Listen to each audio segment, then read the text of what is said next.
Bangunan kantor Teradron di Jalan Letjen Suprapto, Kelurahan Cempaka Baru, Kemayoran, Jakarta Pusat, penuh dengan jelaga. Dinding kacanya pecah, pita larangan melintas masih terpasang di pintu masuk bangunan berlantai 6 itu. Polisi menyegel bangunan tersebut setelah musibah kebakaran yang menelan korban jiwa sebanyak 22 orang. Sebanyak 17 diantaranya perempuan, sisanya laki-laki. Korban tewas tersebar di lantai 3, 4, dan 5.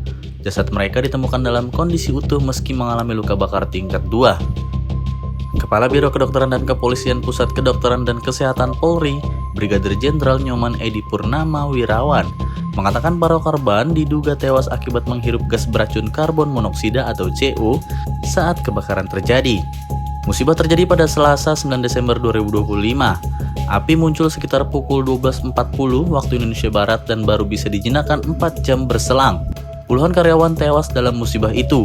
Belasan karyawan lain berhasil menyelamatkan diri setelah menjangkau atap bangunan. Hasil penyelidikan Pusat Laboratorium Forensik menyebutkan sumber api diduga berasal dari ledakan baterai drone berbahan litium polimer yang tersimpan di lantai 1. Kepala Kepolisian Resor Metro Jakarta Pusat Komisaris Besar Susatyo Purnomo Condro mengatakan polisi tengah menelusuri dugaan kelalaian dan pelanggaran prosedur penyebab kebakaran. Menurut dia, musibah ini menelan banyak korban lantaran bangunan tersebut tak memiliki pintu darurat, ujarnya Rabu 10 Desember 2025. Manajemen Teradron juga diduga mengabaikan standar keselamatan tempat kerja. Itu terlihat dari tumpukan barang di sekitar tangga lantai 3 yang menuju ke lantai 4, yang berdampak pada penyempitan ruang gerak bagi petugas pemadam. Hasil penyelidikan kasus itu mengarah pada penetapan status tersangka terhadap Direktur Utama PT Teradron Indonesia, Michael Wisnuwardana. Polisi telah menahannya sejak kemarin. Human Resource Partner PT Teradron Indonesia, Umaydi Suhari, membenarkan jumlah pintu akses di gedung itu hanya 1.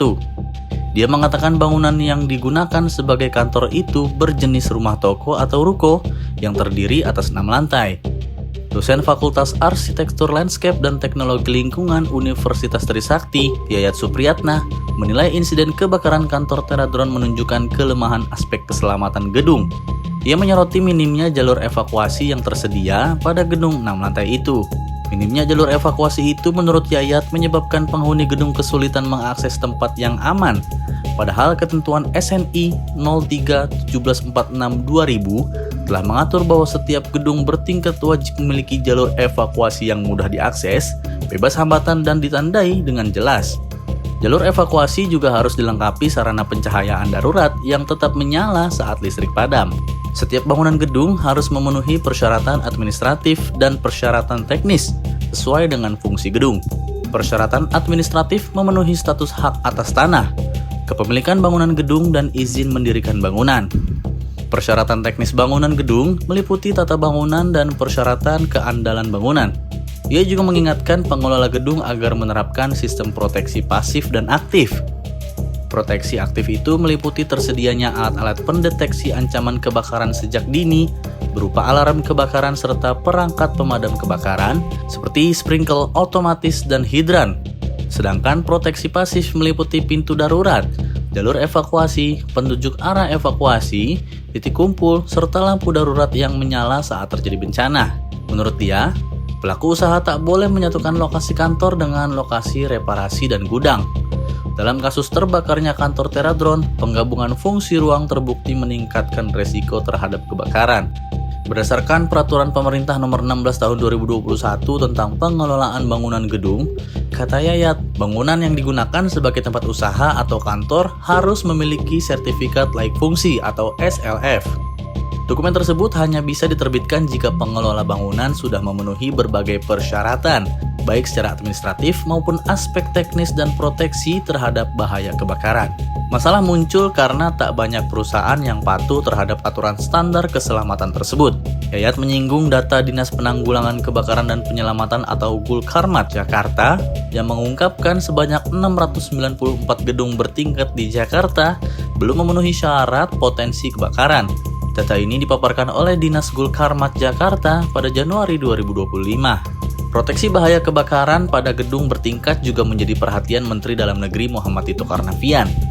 Dia mengatakan pemerintah bakal mengevaluasi secara menyeluruh kelayakan bangunan beresiko tinggi. Ia menyoroti mekanisme perizinan bangunan melalui Persetujuan Bangunan Gedung atau PBG yang mensyaratkan SLF. Ujarnya setelah meninjau lokasi kebakaran kemarin. Mantan Kapolri itu mengatakan penerbitan sertifikat layak fungsi seharusnya melibatkan Dinas Pemadam Kebakaran untuk memastikan ketersediaan alat pemadam, jalur evakuasi, serta sistem sprinkler. Untuk itu, Kementerian Dalam Negeri akan menurunkan tim Inspektorat Jenderal untuk mengaudit administrasi PBG dan SLF yang diatur melalui peraturan daerah. Sebagai langkah pencegahan nasional, Mendagri akan menggelar rapat virtual bersama semua kepala daerah, Dinas Pemadam Kebakaran, serta Dinas Penanaman Modal dan Pelayanan Terpadu Satu Pintu se-Indonesia. Rapat tersebut bertujuan mengevaluasi bangunan-bangunan beresiko tinggi.